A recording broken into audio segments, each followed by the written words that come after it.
Welcome to the Shadow Frequency, where the veil between this world and the next grows thin, and the things that whisper in the dark are given voice.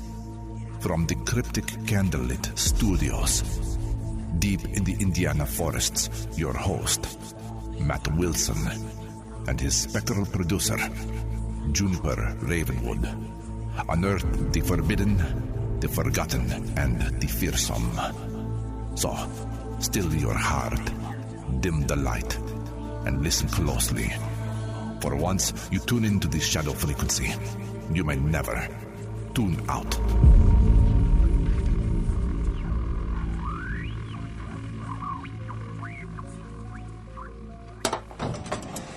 All right, let's see what kind of trouble you drag this into tonight.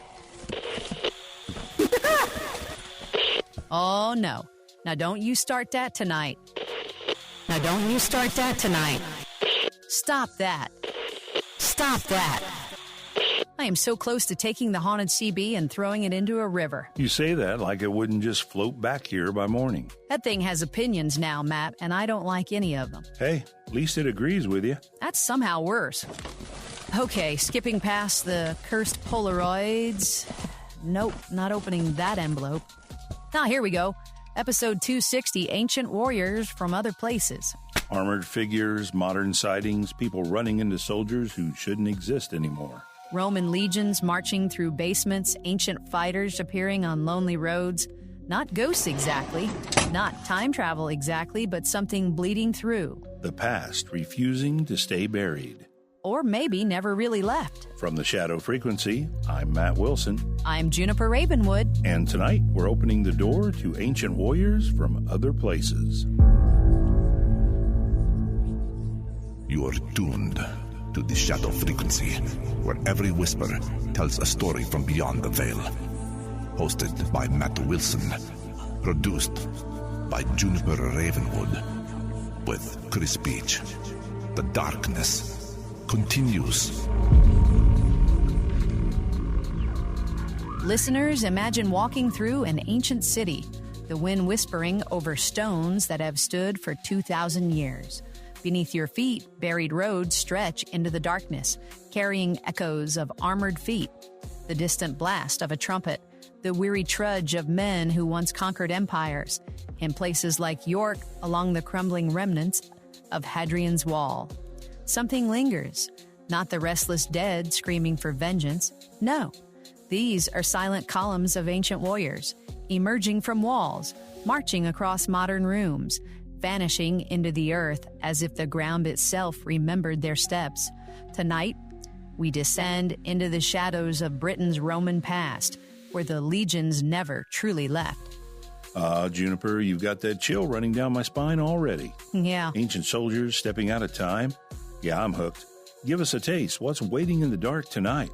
We're talking spectral legions, weary apparitions in plumed helmets and green tunics, following roads long buried, cases that defy explanation, from cellars in York to misty moors up north. It's one of those stories that makes you wonder. Yeah. Is the past really gone? Over to you, Matt.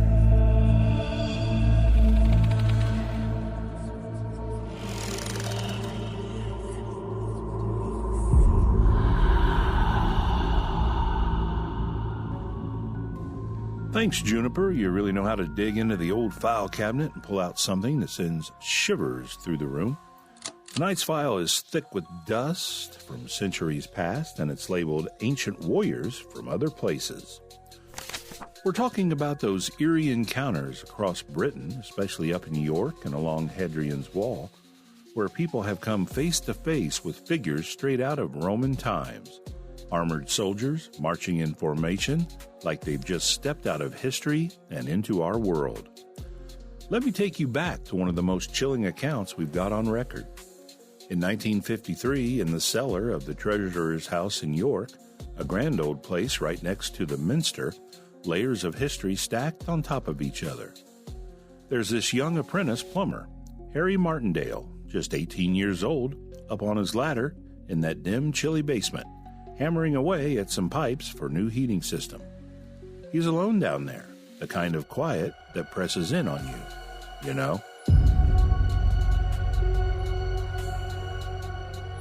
Suddenly, he hears it, a faint repeating blast, like a single trumpet note, echoing somewhere far off. At first, he thinks it's coming from the street above, and maybe some kid messing around. But it gets louder, closer, insistent. Harry's getting a bit uneasy now, but he's a practical guy, not one for ghost stories. Then, out of the solid brick wall, right where his ladder's leaning, a figure emerges.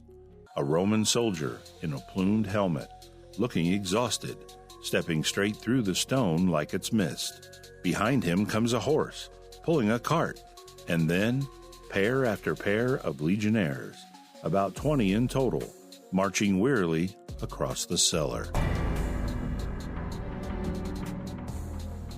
They're in green tunics, carrying round shields and short swords, faces grim and expressionless, plodding along as if on a long, grueling patrol.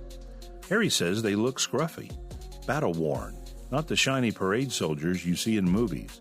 And the creepiest part? He could only see them from the knees up at first, like their legs were cut off. He panics, tumbles off the ladder, scrambles into a corner heart pounding, watching this phantom column pass right by him. They don't acknowledge him at all, just keep marching until they fade into the opposite wall. Now, Harry was no history buff. He'd never studied Roman uniforms or anything like that. But years later, when archaeologists dug deeper in York, they confirmed details he described. The green tunics, the round shields, the way the sandals strapped up the legs. Those matched late Roman auxiliary troops from the 4th century, the kind that garrisoned places like Eboracum that we call York today. And that knees-up thing? Turns out the cellar floor is about 15 inches higher than the ancient Roman road that runs right beneath it. These soldiers were walking on their old path, buried under centuries of building. Harry stuck to his story his whole life, never changed a detail, never took a penny for telling it. Makes you wonder, what kind of imprint leaves a whole platoon replaying their march forever? And it's not just York. Up north, along the windswept stones of Hadrian's Wall, that massive frontier built to keep out the barbarians, people have reported similar things for decades. Misty evenings, twilight hours, and suddenly there's a column of silent soldiers patrolling the ruins, fading into the earthworks or passing through modern fences like they don't exist. At places like Mile Castle, 42, or Housestead's Fort, witnesses describe figures in armor, hovering at the height of the original wall, still standing guard after all these years. Or phantom footsteps echoing on stone paths that haven't been walked in millennia. The distant clank of metal commands bark in a language long dead. These aren't your typical ghosts, moaning and chains rattling. No, these apparitions move with purpose, marching, watching, patrolling. They ignore the living completely, like we're the intruders in their world. Imagine stumbling upon that on a foggy hike, shadows in formation, emerging from the heather, trudging along as if the empire never fell. It's the kind of thing that sticks with you, makes you question if those ancient roads are still carrying traffic, just not the kind we can always see. What ties these stories together is how consistent they are.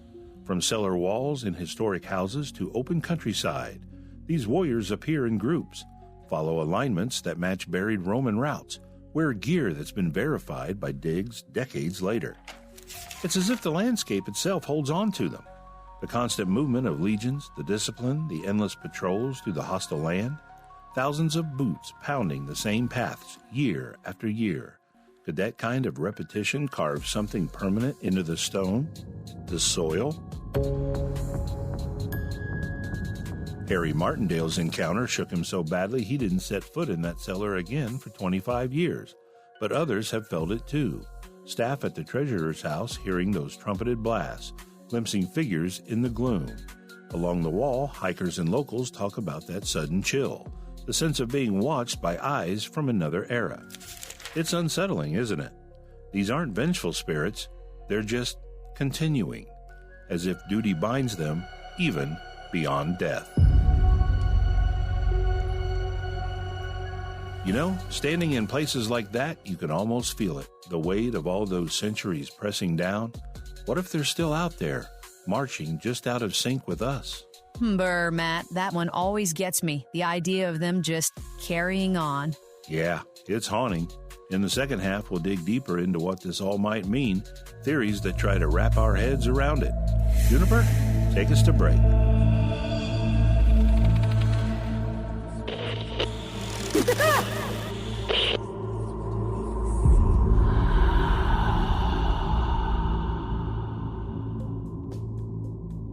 Wow, that first half has me glancing over my shoulder already.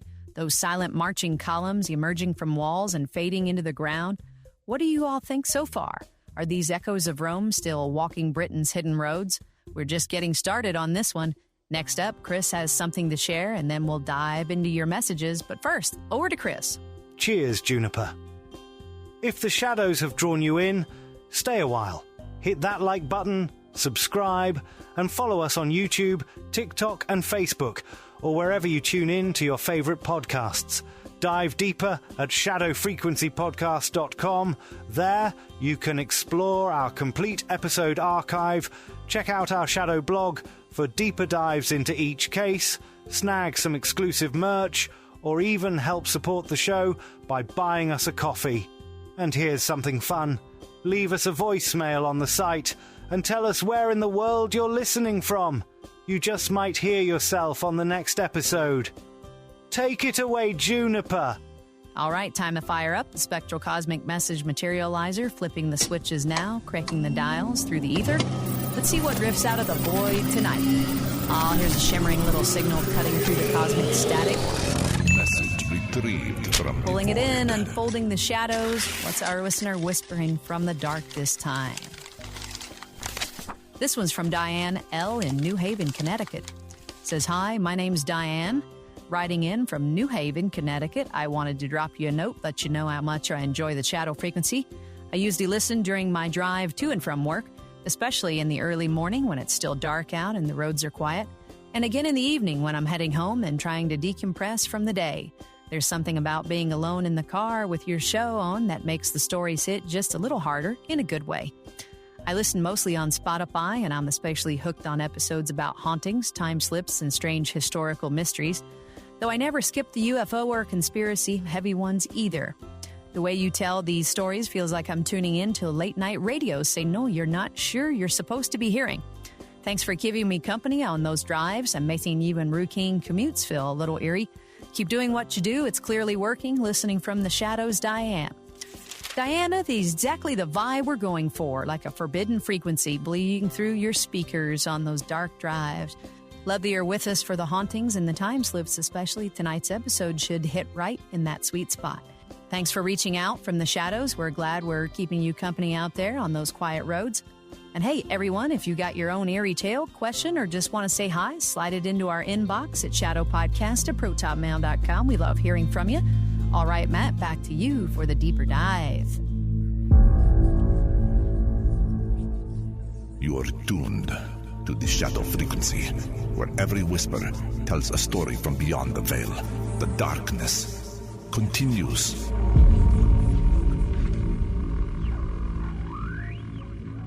Thanks, Juniper and Diane. That's awesome. Nothing better than knowing we're riding shotgun on those dark commutes, turning the ordinary into something a little more uncanny. All right, picking up where we left off with these ancient warriors from other places, we've set the scene with Harry Martindale's terrifying encounter and those reports along Hadrian's wall, the silent marches, the apparitions that seem bound to their old paths.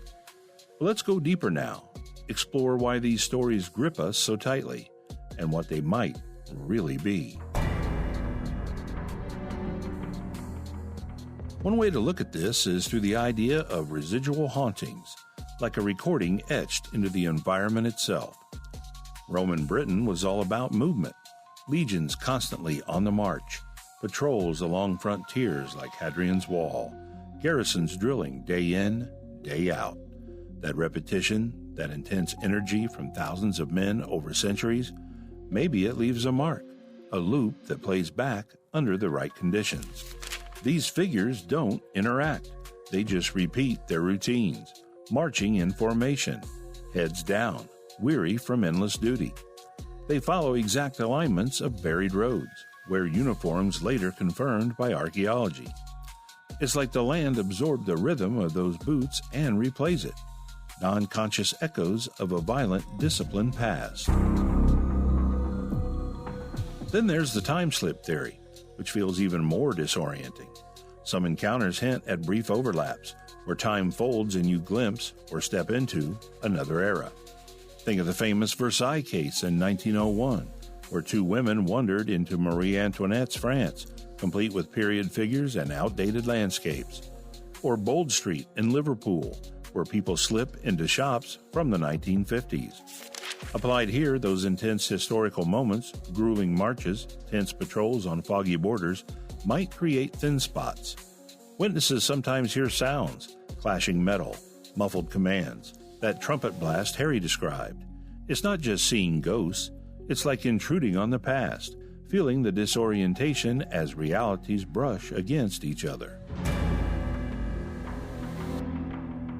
There's even wilder speculation drifting into hidden histories, relic populations or ancient survivors lingering underground. Folklore worldwide has tales of secret peoples, guardians of old knowledge. Could some warrior sightings be misidentified cryptids or ritual figures? But honestly, that feels like a stretch. There's zero physical evidence, and these reports are overwhelmingly ghostly, transparent, silent, vanishing through solid matter. Most who study this lean away from that, seeing it as imagination layered over solid paranormal cases. What makes these so compelling is the consistency across decades, even centuries. The soldiers don't float or wail. They march purposefully. Details like Harry's brown shields, green tunics, match late auxiliaries unknown in 1953. They appear more often since archaeology started unearthing the past, as if digging up history stirs the echoes as well. But to give you something to chew on, not every expert buys it wholesale. Some point to misperception in dim light, cultural suggestion.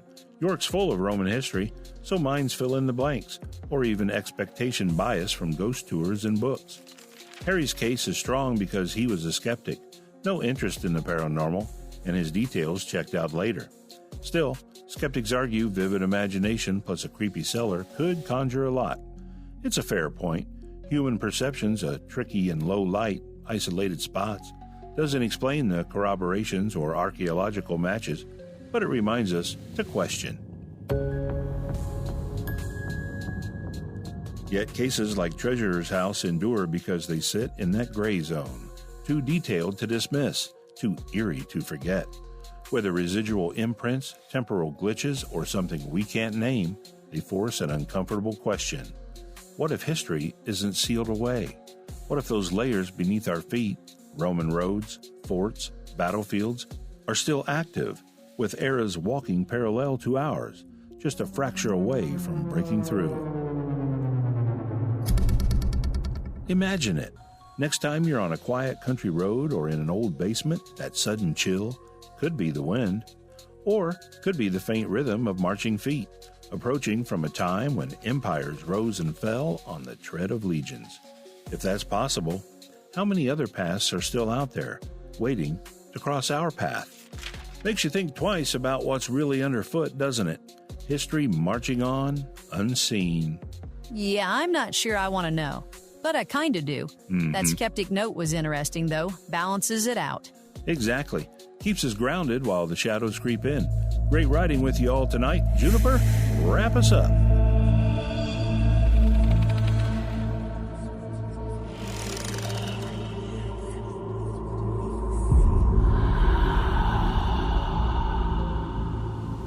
What a journey into Britain's buried past tonight, those phantom legions still patrolling hidden roads, reminding us the ancient world might not be as gone as we think. Thanks for tuning in to episode 260 and braving the shadows with us.